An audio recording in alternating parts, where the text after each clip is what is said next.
Hello, I'm a math teacher who has retired to spend more time with my kids and a veteran of 7 editions of Warhammer. I've decided that I have a little bit of something to contribute to the online Warhammer community, so I'm starting this blog.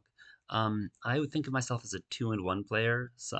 At RTTs, I generally go 2-and-1. Sometimes I go 1-and-2. I've won a couple way back in the day, and I've also won a couple of Tactical Tortoise's 16-player pods. So I consider myself above average player. I don't get to play as much as the greats, so there are some armies that I'm not very experienced into.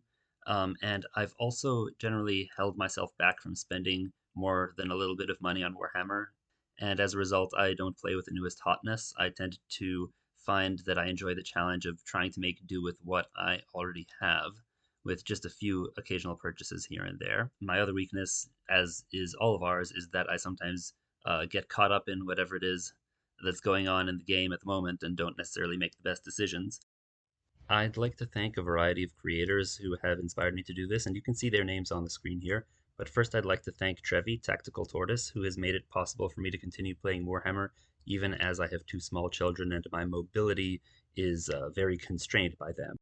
So, with all these great creators out there, what do I have to add? And I'm going to add a lot of unit analysis and situation analysis, list building analysis. I'll be talking about counter meta building, and I am going to approach this from a Marine's perspective. When I was 13, I started painting my Marines green, and I never stopped. I'm not attached to any particular chapter. I'll switch among them depending on whether there's any particular set of rules I like to use. So again, welcome to my channel, and I hope you get some value out of it.